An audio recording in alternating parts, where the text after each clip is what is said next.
থেকে গুড়েগাছ পূর্বপাড়া এই জামে মসজিদে এসে আমরা 2 রাকাত ফরজ নামাজ আদায় করতে পারলাম। এই জন্য আল্লাহর কাছে শুকরিয়া জানাই, আলহামদুলিল্লাহ।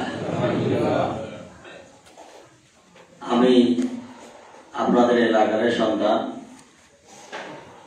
পাশে আমার বাড়ি, আপনারা অনেকেই জানেন। অনেক ছোটকাল থেকে এখানে এই এলাকায় এসেছি। এই এলাকার আমাদের অনেক বন্ধু বান্ধব আছে, বড় ভাই আছে, ছোট ভাই আছে, অনেক আত্মীয় স্বজন আছে। এই এলাকায় অনেক স্মৃতি বিজড়িত। আমাদের এক বন্ধু আব্দুল গফুর সরকার, সে গুড়েগাছ স্কুলে পড়াকালীন সময় এখানে লজিং ছিল। পরবর্তীতে সে বড় ইঞ্জিনিয়ার হয়েছিল, কিছুদিন আগে মারা গেছে। আমি তার রামধনে বাড়ি, ওখানে গেছিলাম। যাই হোক, আমি যেহেতু দলের একটা বিএনপি বিভাগের দায়িত্বে, আমি শুধু এলাকার সন্তান হিসেবে দলের আমার প্রতিষ্ঠাতা শহীদ রাষ্ট্রপতি জিয়াউর রহমান, তার জন্য আপনাদের কাছে দোয়া চাচ্ছি। বেগম খালেদা জিয়া 3 বারের প্রধানমন্ত্রী ছিল, অসুস্থ, ওনার জন্য দোয়া করবেন। আমাদের ভারপ্রাপ্ত তারেক রহমান, উনি বিদেশে আছেন, উনি অসুস্থ অবস্থায় বিদেশে ছিলেন। যা হোক, এখন উনি দেশে আসবেন, ওনার জন্য দোয়া করবেন, আল্লাহ যেন সুস্থ রাখে। আজকে বাংলাদেশে যে একটু কথা বলতে পারতেছি, এইরকম কথা বলার পরিবেশ ছিল না।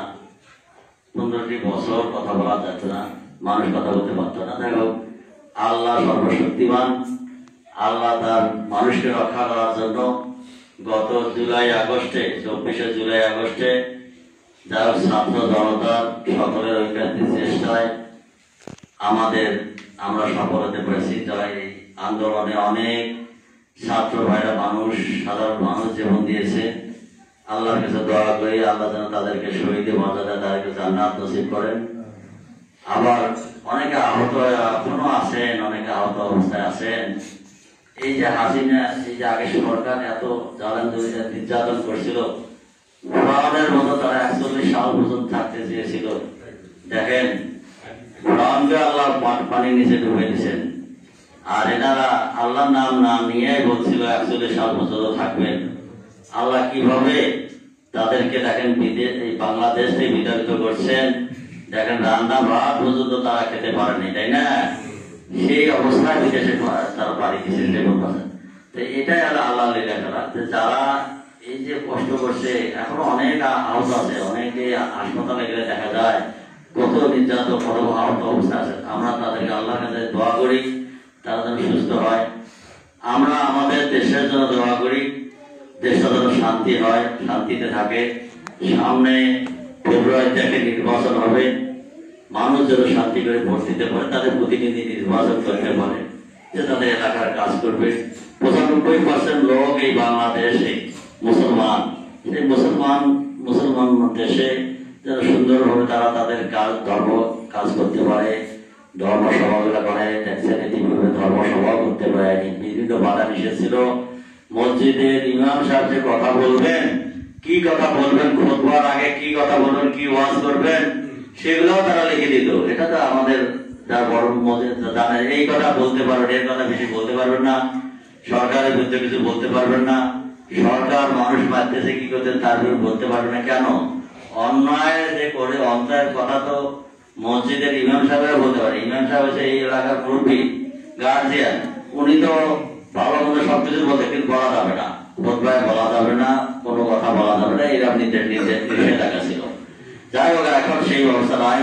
যাই আজকে আমাদের ইসলামিক জলসাগুলো হতো, মাহফিলগুলো হতো, সেই মাহফিলগুলো তো দেখা যায় হুজুরদের সাথে দেখা গেল যে অনেক সময় তাদের কথা বলতে দিত না, মাইক টেনে নিত। দেখছেন আপনারা, অনেক কিছু হয়েছে এই একটা মুসলিম দেশে।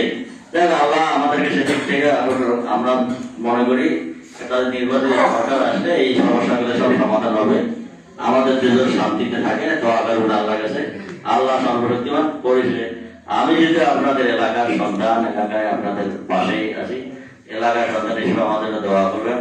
আল্লাহ যেন আমার সুস্থতা রাখে, সুন্দর রাখে, সুস্থ থেকে যতদিন বেঁচে থাকবো যেন এলাকার জন্য এই টাকার জন্য মানুষের জন্য কিছু খেদমত করতে পারি, কাজ করতে যদি কোনো ক্ষমতা দেয় আল্লাহ, সেই ক্ষমতা যেন অংশ যেন আমার এলাকার মানুষের জন্য, কিন্তু এটা আমার এলাকা, এই এলাকার মানুষের জন্য যেন কাজ করতে পারি, এই তৌফিক যেন দেয় আল্লাহ। আল্লাহ যেন আমাকে সেইটুক দেয়, তার জন্য আমাদের দোয়া করবেন। আমি ব্যক্তিগত ভাবে আমার এলাকার মানুষের জন্য সবচেয়ে দোয়া করে আল্লাহ যেন আমাদেরকে সুস্থ রাখে, সুন্দর রাখে, সুন্দরভাবে আমরা যেন আমাদের দেশটাকে সুন্দর রাখতে পারি। সকলকে ধন্যবাদ। আমিন। আসসালামু আলাইকুম।